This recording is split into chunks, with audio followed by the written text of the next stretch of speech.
हाय बच्चों, आज हम वर्कशीट नंबर 62 करने जा रहे हैं। ये सोशल साइंस के सिविक्स से लिया गया है। आज की डेट है 5/12/2020 और आज का चैप्टर है, रिवीजन चैप्टर है सत्ता में साझेदारी, पावर शेयरिंग। तो क्वेश्चन नंबर 1 हम पढ़ते हैं। सत्ता की साझेदारी वांछनीय क्यों है? आधुनिक लोकतंत्र में सत्ता की साझेदारी के 3 रूपों का उदाहरण सहित व्याख्या कीजिए। तो सत्ता में साझेदारी ज़रूरी क्यों है? एकता बनाए रखने के लिए, शांति बनाए रखने के लिए और समान विकास होने के लिए। क्वेश्चन नंबर 2 देखते हैं। बेल्जियम में फ्रांसीसी भाषी अल्पसंख्यक समुदाय अपेक्षाकृत समृद्ध और शक्तिशाली क्यों थे? क्योंकि उनमें लिटरेसी रेट बहुत ज़्यादा थे, पढ़े लिखे वो बहुत ज़्यादा थे, ठीक है, और उनके पास जो ज़मीन जायदाद थे वो भी बहुत ज़्यादा थे। इसलिए कहते हैं कि पढ़ना लिखना बहुत ज़रूरी है, इसलिए वो बहुत ज़्यादा शक्तिशाली भी थे और समृद्ध भी थे, ठीक है। तीसरा है दबाव समूह और हित समूह लोकतंत्र में सत्ता की साझेदारी कैसे करते हैं? तो दबाव समूह और हित समूह सत्ता की साझेदारी कैसे करते हैं? तो लोकतंत्र में व्यापारी, उद्योगपति, किसान और औद्योगिक मजदूर सरकार के विभिन्न समितियों में सीधे भागीदारी करते हैं। ये जितने भी प्रेशर ग्रुप होते हैं, इंटरेस्ट ग्रुप होते हैं, ये सब डायरेक्ट सरकार में भागीदारी करते हैं। और दूसरा है सरकार की नीतियों पर अपने सदस्य वर्ग के लाभ के लिए दबाव बनाए रखते हैं। तो ये जो दबाव ग्रुप है और हित ग्रुप है वो सरकार पर अपने ग्रुप के लिए, अपने समूह के लिए दबाव बनाए रखते हैं, ठीक है। उसके बाद है क्वेश्चन नंबर 4। क्वेश्चन नंबर 4 है शक्तियों का बंटवारा एक देश को अधिक शक्तिशाली और एकजुट बनाता है, इस कथन की पुष्टि कीजिए। तो शक्तियों का बंटवारा के कारण क्या होता है? उस देश में झगड़ा नहीं होता, शांति बना रहता है, लोग एक समान रहते हैं, एकता बनी रहती है, किसी तरह का भेदभाव नहीं होता। इसीलिए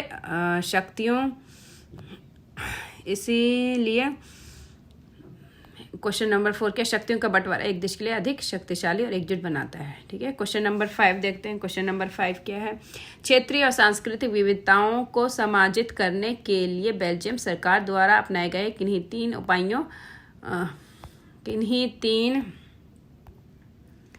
उपायों की चर्चा कीजिए, ठीक है। क्वेश्चन नंबर 5 करते हैं। 3 उपाय उन्होंने क्या क्या अपनाए थे? तो उन्होंने क्या क्या था? केंद्र सरकार में फ्रेंच तथा डच भाषी मंत्रियों की संख्या एक समान रखी थी। वहाँ पे मंत्रियों की संख्या उसने केंद्र सरकार में क्या कर दी थी? फ्रांस और डच के समान कर दी थी, बराबर कर दी थी। फिर दूसरा, देश में सभी समुदाय के लिए अलग अलग समुदायी सरकार का गठबंधन किया था। मतलब हर समुदाय के लिए उनका एक अलग ही सामुदायिक सरकार बनाया गया था। और तीसरा है केंद्र सरकार से बहुत ही शक्ति लेकर के राज्य सरकार को दिया गया था। मतलब जो शक्ति है उसका बंटवारा कर दिया गया था, पावर शेयरिंग कर दी गई थी सेंट्रल गवर्नमेंट को और स्टेट गवर्नमेंट को, ठीक है। तो ये क्वेश्चन नंबर 5 हो गया। अब हम क्वेश्चन नंबर 6 करते हैं। क्वेश्चन नंबर 6 क्या है?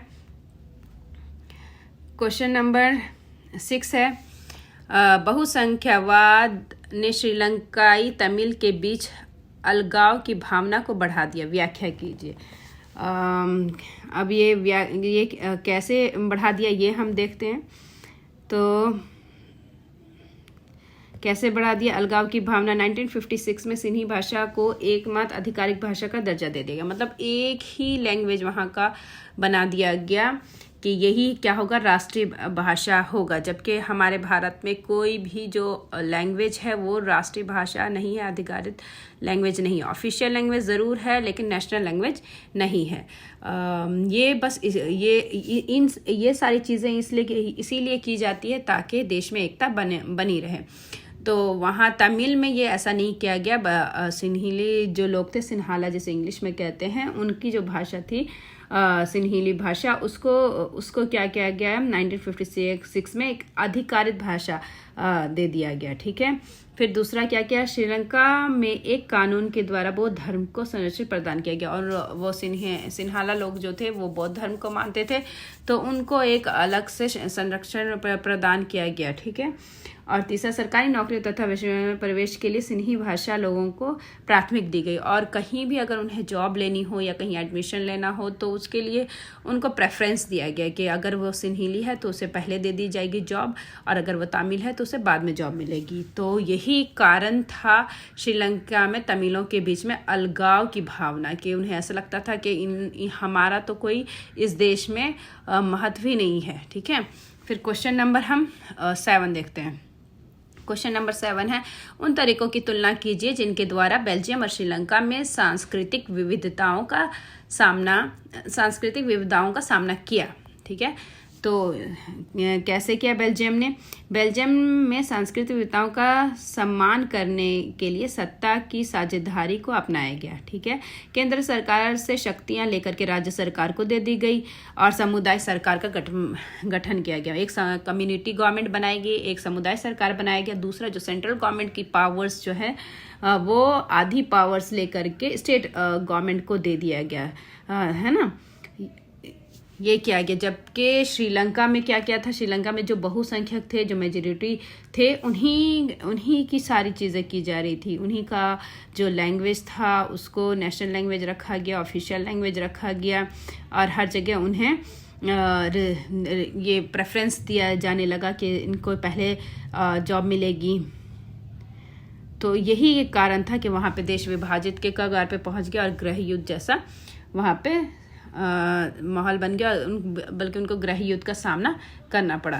क्वेश्चन नंबर 7 हो गया आपका। अब क्वेश्चन नंबर 8 देखते हैं। क्वेश्चन नंबर 8 क्या है? क्वेश्चन नंबर 8 है, विभिन्न सामाजिक समूहों के बीच सत्ता की साझेदारी की जाती है, इस कथन पर टिप्पणी कीजिए। तो लोकतंत्र में विभिन्न सामाजिक समूह के बीच में सत्ता की साझेदारी की जाती है। कैसे की जाती है? विभिन्न सामाजिक समूह को अपनी मांग तथा मुद्दों को उठाने की आज़ादी दी जाती है। विभिन्न सामाजिक समूह को अपने दबाव समूह या हित समूह का गठन भी कर सकते हो। सरकार को भी विभिन्न सामाजिक समूह के हितों में की तरफ ध्यान देना पड़ता है। तो यहाँ क्या क्या हुआ कि सरकार ने ये आज़ादी दे रखी है कि आप अपना प्रेशर ग्रुप बना सकते हो, इंटरेस्ट ग्रुप बना सकते हो और अपनी बात सरकार के सामने रख सकते हो, और सरकार को उनकी बातों पर ध्यान भी देना पड़ता है, और लोगों को ये पूरी आज़ादी दी गई है कि वो अपनी बात सरकार के सामने रख सके। ये क्वेश्चन नंबर 8 हो गया। आप क्वेश्चन नंबर 9 करते हैं। सत्ता की साझेदारी लोकतंत्र की भावना है। ठीक है। और 4 प्रयुक्त तर्कों के साथ कथन की पुष्टि कीजिए। ठीक है। तो लोकतंत्र का अर्थ है जनता का शासन, जनता के द्वारा किया गया शासन, जनता के द्वारा किए गए चुने गए प्रतिनिधि का शासन। ठीक है। और उनकी साझेदारी। ठीक है। पहला ये हो गया लोकतंत्र का मतलब क्या है? सत्ता की साझेदारी लोकतंत्र की भावना है। ये इसको हमें कितने कथन से बताना है? 4 कथन से बताना है। तो पहला कथन हमने बता दिया कि लोकतंत्र का अर्थ ही है जनता का शासन। ठीक है। और दूसरा कथन हम बता रहे हैं कि लोकतंत्र में समानता सुनिश्चित करने के लिए भी सत्ता की साझेदारी आवश्यकता है, और लोकतंत्र में समानता दिखाने के लिए, राइट टू इक्वलिटी दिखाने के लिए भी पावर शेयरिंग बहुत ज़रूरी है, सत्ता की साझेदारी बहुत ज़रूरी है। दूसरा पॉइंट आप लिख लीजिएगा। तीसरा पॉइंट है, लोकतंत्र में एक समान विकास के लिए सत्ता की साझेदारी आवश्यक है, और एक जैसा पूरा देश विकास कर सके इसके लिए भी पावर शेयरिंग, सत्ता की साझेदारी बहुत ज़रूरी है। और सबको एक समान अधिकार देने तथा न्याय के लिए भी सत्ता की साझेदारी बहुत ज़रूरी है। सबको एक जैसा सामान दिया गया, चाहे वो जॉब में हो, कहीं भी वो जा सके, कुछ भी वो अपनी बात कह सके। तो और न्याय जब हो तो उसमें भी सबको समान दृष्टि से देखा जाए। ठीक है। तो ये 4 पॉइंट्स बता दिए गए। ये 4 पॉइंट्स आप लोग लिख लीजिएगा। फिर क्वेश्चन नंबर 10 है। क्वेश्चन नंबर 10 देखते हैं। क्वेश्चन नंबर 10 क्या है? बेल्जियम सरकार ने अपनी जातीय समस्या का समाधान कैसे किया था? तो आपने बेल्जियम के बारे में पढ़ा होगा कि उसने कैसे किया था। केंद्र सरकार से बहुत सी शक्तियां लेकर के राज्य सरकार को दे दिया गया था। जो उनकी समस्या थी उसका उन्होंने समाधान कैसे निकाला कि जो सेंट्रल गवर्नमेंट थी उसका पावर लेकर के स्टेट गवर्नमेंट को दे दिया गया था। उन्होंने फ्रेंच और डच के जो मंत्री थे उनके ये सुनिश्चित कर दिया कि उनके मंत्रियों की संख्या क्या होगी, बराबर होगी। फ्रेंच जितने मंत्री फ्रेंच के होंगे उतने ही मंत्री डच के भी होंगे, ठीक है। फिर तीसरा है राजधानी ब्रुसेल्स की सरकार में फ्रांस और डच मंत्रियों की संख्या एक समान रखी गई। और लेकिन राजधानी जो था उसमें भी जबकि वहाँ पे आपको पता है कि वहाँ पे वो फ्रेंच ज़्यादा थे, डच कम थे, लेकिन वहाँ भी क्या किया गया कि जो मंत्री की संख्या है वो बराबर ही रहेगी, चाहे कोई भी समुदाय हो, चाहे वो फ्रेंच हो या डच हो, चाहे उनकी संख्या कम हो या ज़्यादा हो, उनके मंत्री जो हैं वो समान होंगे। अगर इधर से 2 या 3 मंत्री चुने जा रहे हैं तो फ्रेंच के साइड से भी 2 या 3 मंत्री चुने जाएंगे।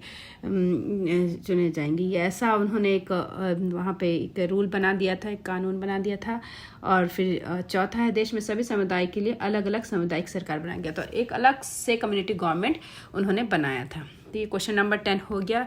फिर उसके बाद ये पैराग्राफ बेस्ड आपके क्वेश्चंस हैं, तो ये आप पैराग्राफ पढ़ लीजिएगा और पैराग्राफ पढ़ने के बाद इन क्वेश्चन के आंसर आप कीजिएगा। तो पहला क्वेश्चन है लोकतंत्र का मूल सिद्धांत क्या है। लोकतंत्र का मूल सिद्धांत क्या है, ये आप जानते होंगे कि जनता के द्वारा चुने गए प्रतिनिधि क्या करते हैं, यहाँ शासन करते हैं। आप ऐसे भी कहते हो जनता का शासन कह सकते हो। फिर दूसरा, सत्ता की साझेदारी का विचार क्यों उभरा, पावर शेयरिंग का जो आइडिया है वो क्यों आया। तो क्यों आया, समानता तथा आम लोगों की सरकार में भागीदारी तय करने के लिए सत्ता की साझेदारी का विचार है कि सबको इक्वल पावर दिया जाए, ठीक है। कोई ऐसा ना हो कि ज़्यादा पावर हो, कोई कम पावर हो, या फिर ऐसा ना हो कि एक ही आदमी के हाथ में सारे पावर्स हों। तो समानता तथा आम लोगों के सरकार में भागीदारी तय करने के लिए साझेदारी का विचार उभरा। फिर उसके बाद क्वेश्चन नंबर सी है, त्वरित निर्णय लेने के लिए उन्हें लागू करना लोकतंत्र में संभव नहीं होगा। क्या आप कथन से सहमत है? तर्क सहित उत्तर दीजिए।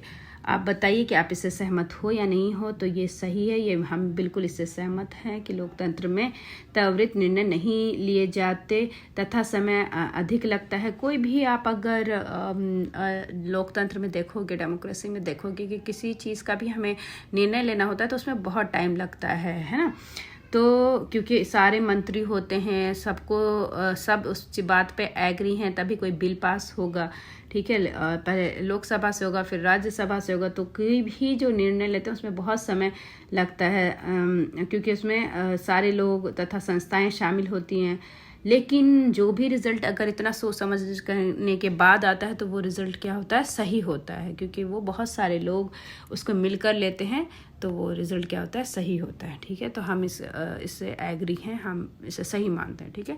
फिर क्वेश्चन नंबर डी का आंसर क्या है, ऊपर दिए गए अनुच्छेद का एक संक्षिप्त विवरण आपने शब्द में लिखा। आपको एक समरी लिखना है इसका कि ऊपर क्या बात बताई गई है। तो आप समरी में आप पूरा पैराग्राफ नहीं लिखते हो, आप इसको शॉर्ट करके लिखते हो। तो शॉर्ट करके आप लिखोगे कि प्राचीन समय में ये माना जाता था कि शक्ति एक व्यक्ति के हाथ में होना चाहिए ताकि त्वरित निर्णय लिया जा सके, तुरंत क्या लिया सके, निर्णय लिया जा सके जो समय की ज़रूरत थी। लोकतंत्र के आगमन के बाद इस विचार में बदलाव आया। लोकतंत्र का बुनियादी सिद्धांत है जनता का शासन, और जनता के शासन के लिए आवश्यक है कि सत्ता की साझेदारी हो। पहले ये माना जाता था कि अगर एक ही आदमी के हाथ में पावर रहेगा तो वो तुरंत किसी भी इस पे फैसले ले पाएगा, किसी भी मामले में फैसला ले पाएगा। लेकिन ये तुरंत फैसला लिया गया सही नहीं होगा। जब लोकतंत्र का विचार लोगों के सामने आया तो लगा कि ये तुरंत जो फैसला लिया जाएगा वो सही नहीं रहेगा। तो ठीक है बच्चों, ये आपका क्वेश्चन आंसर हो गया है। और अगर आपको कोई भी परेशानी हो, आपको कोई भी टॉपिक समझ में नहीं आए तो मुझे कमेंट बॉक्स में लिखिएगा और वर्कशीट मुझे भेज दीजिएगा। चलिए ठीक है, अपना ख्याल रखें। Thank you.